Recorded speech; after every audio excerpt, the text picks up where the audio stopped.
Hi everyone, today what we're going to do, we're going to make a neural network from scratch.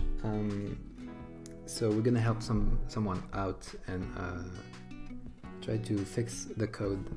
So this person showed me that code that almost do what needs to be done.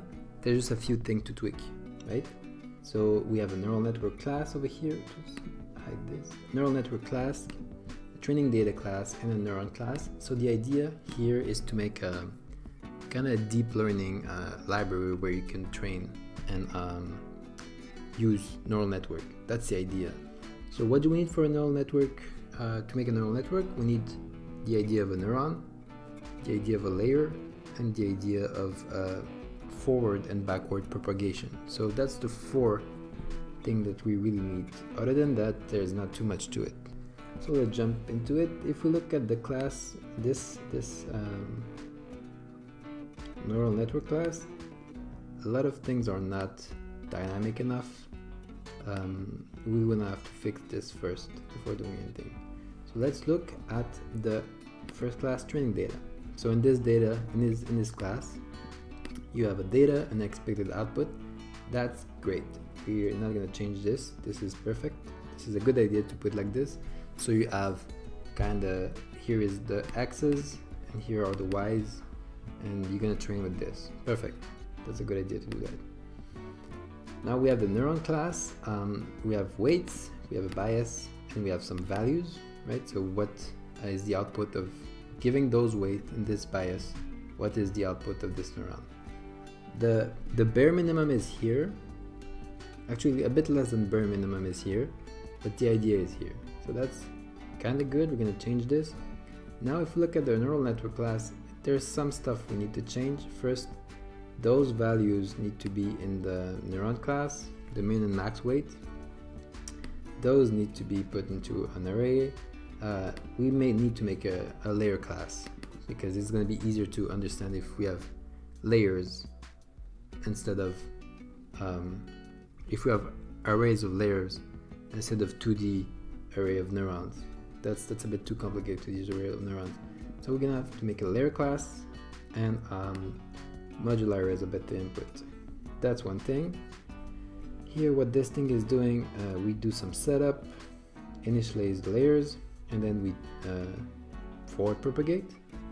Here we train, and then we forward propagate again and test if our neural network learns something. Here we're trying to make the neuron learn the XOR function.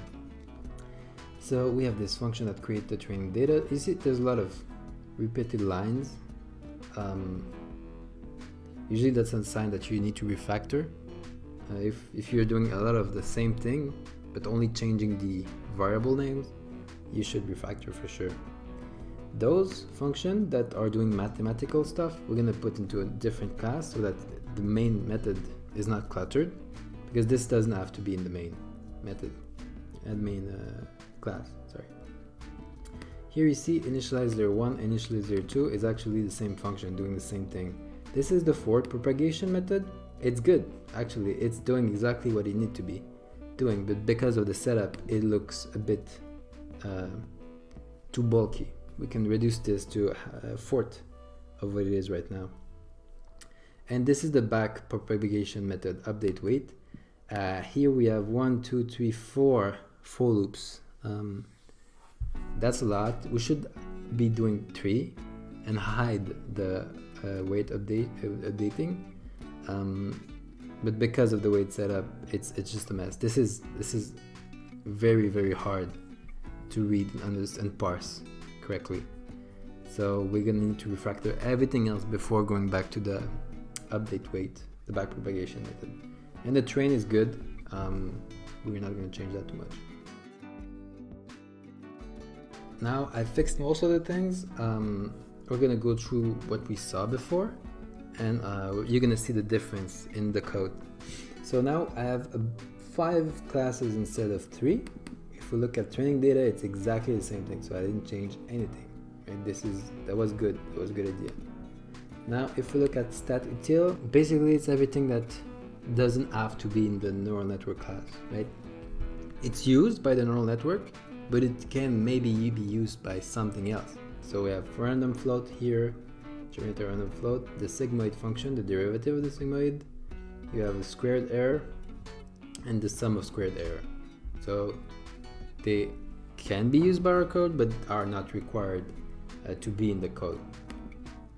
That's it. And then we have the neuron class. It's a bit different. We have first the static variable. So those minimum, maximum weight will be there everywhere in all the neurons. You set them once, and then they are in all the neurons.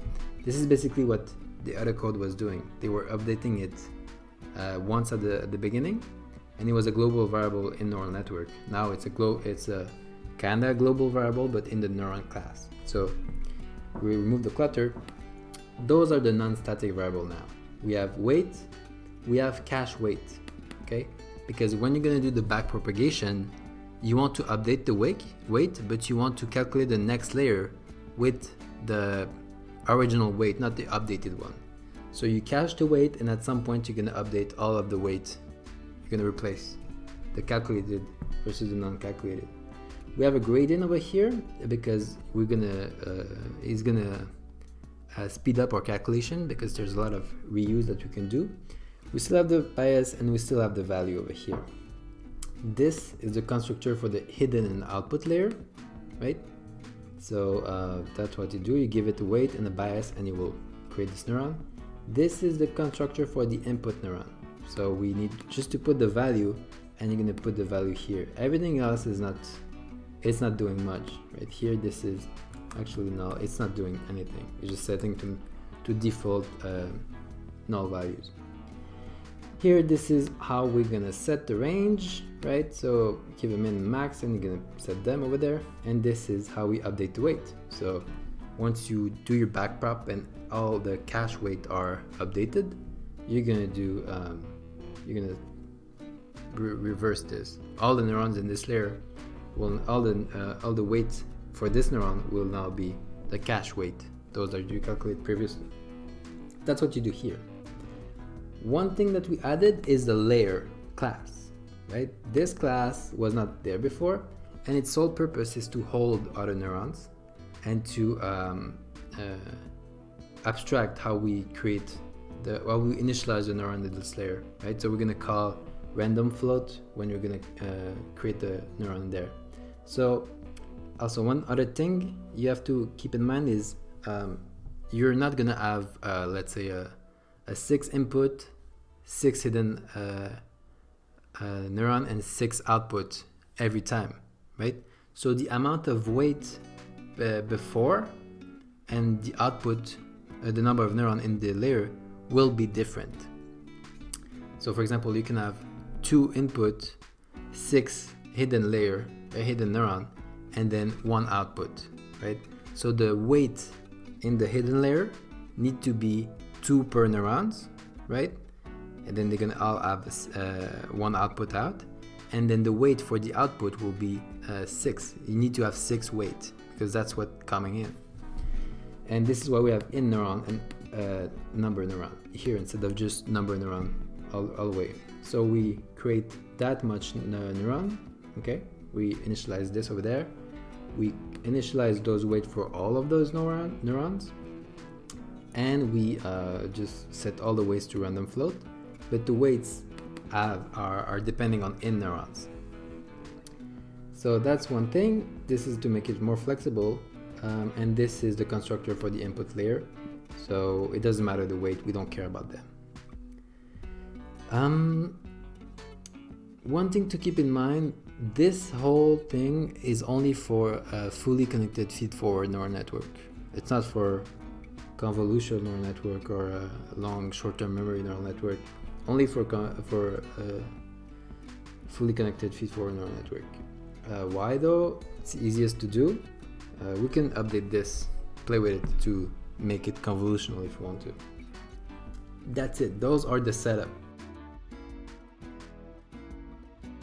Okay, so finally the neural network class.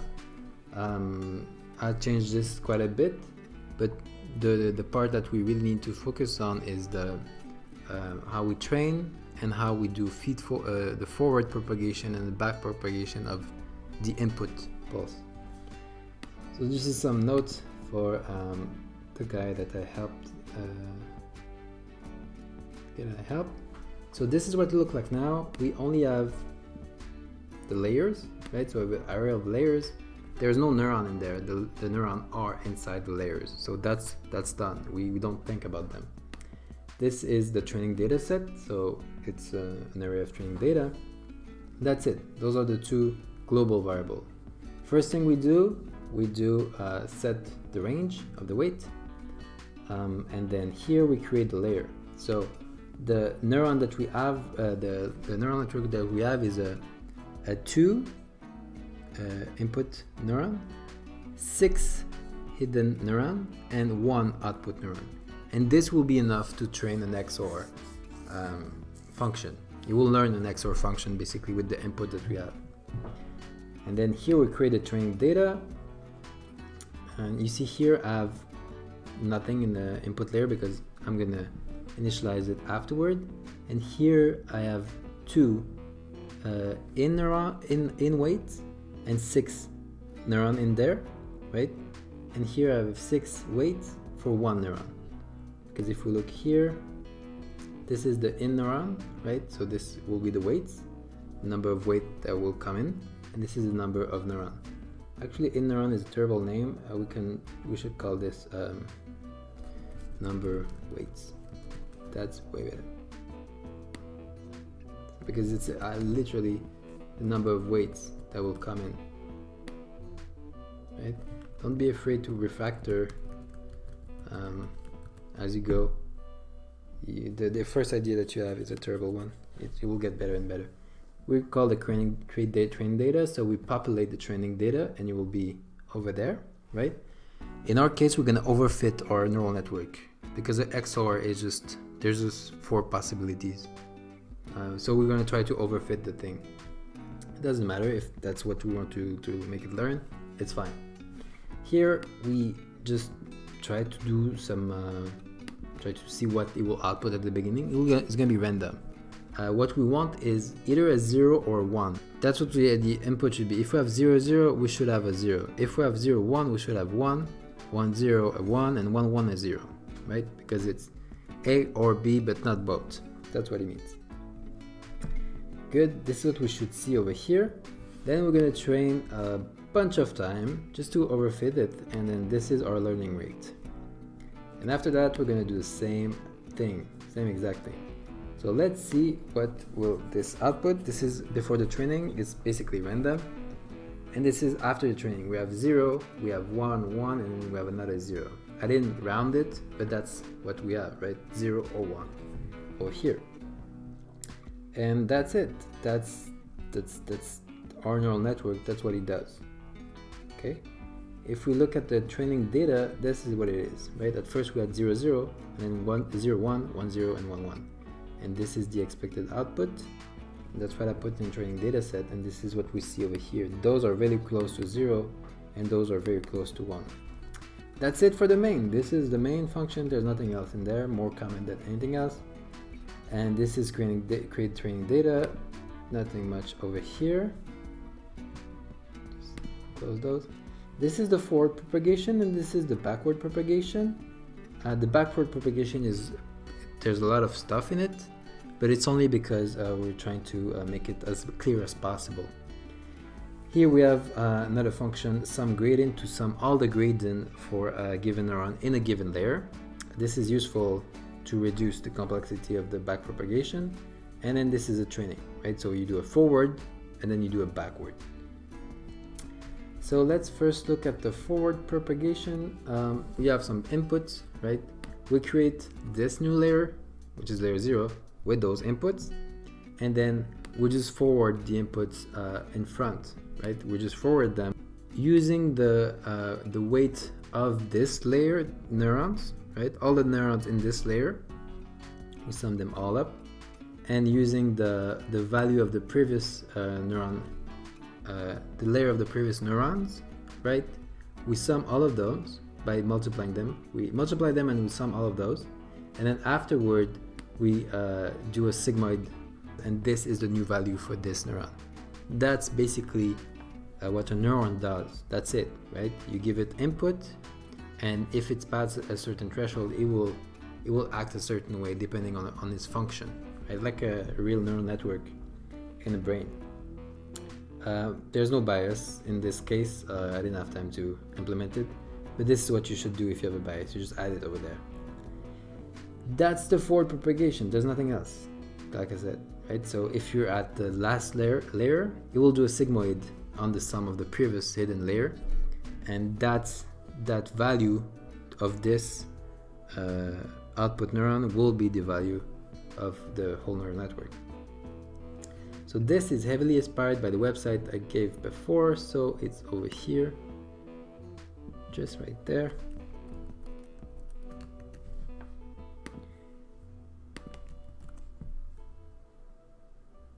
Okay, this guy, great guy, love his work, and he's explaining the thing really, really well. So it's heavily inspired by this and the derivation that are taken from here. So read that from start to finish. There's a great example in there. It's easy to implement with this. Okay, so let's look at the actual code.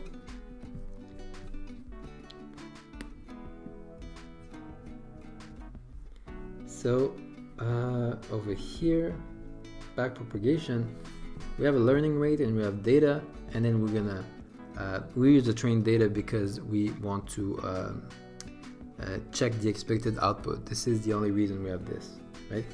So I'll just do some setup, set some variables that are going to be used throughout, right? Just to reduce a bit the amount of code. And then here I update first the output layer, because the output layer is a bit different from the hidden layers, right? I update the output layers. Here I update all the hidden layers, and then here I just refresh all the weights, because in all of those things, right, I'm playing with the cache weights, and over here I call update weights on all the neuron in all the layers. This is all this thing is doing, right? I'm updating the whole neural network. So that's what it does. And then if we look at here, I go for all the neuron in this the output layer. I do the same thing, which is over here, right? I get the previous value, right? And I do previous value, the previous output, times the delta, right? So the delta is something I calculated before. And then I'm using this error to update the weight. So I'm doing weight, the current weight, minus the learning rate times the error, and this is my new cache weight. And at the end, I'm updating this weight, right? So that's the whole idea, right, behind the backpropagation. And this calculation is done by this, right? I have what is my current output, what is my target, and then my derivative for this the output layer is going to be output minus target. The delta will be this. It's going to be the derivative, this thing, times output times 1 minus the output. If you get this, then it's easy to update all the neurons in this layer. And then here I set the gradient for this neuron, right, to be the delta that I just calculated, because I'm going to use it in the hidden layers, right? So that's it. This is how I update my cache weight. And then over here I do the same exact thing for the hidden layer. The first part over here will be a bit different, right? I have the output, and then I have a gradient sum, which I have to sum all the neurons, all the gradient for this neuron in this particular layer. I have to do this, and like I said, it's over here, this code. I just sum up all the gradient connected to this neuron in this layer, and it's just going through and getting the doing gradient times the weight, and I'm gonna get the gradient. That's the idea over here. And I get my delta, right? And I put the delta to be that for all the neurons. Yeah, I put the gradient to be my delta for all the neurons, and I update the weight over here, and I put it to cache weight. This is important. So I get the previous output, I calculate my error, and then the same exact thing as the output. And that's it. You're able to do a neural network from there. All right, so thank you for watching. I hope you enjoyed this. If you have any questions, just let me know. Don't forget to go and look at the algorithm over here for a deeper understanding of the derivation. I didn't do derivation. If you have any questions, just let me know, and I'll see you in the next video.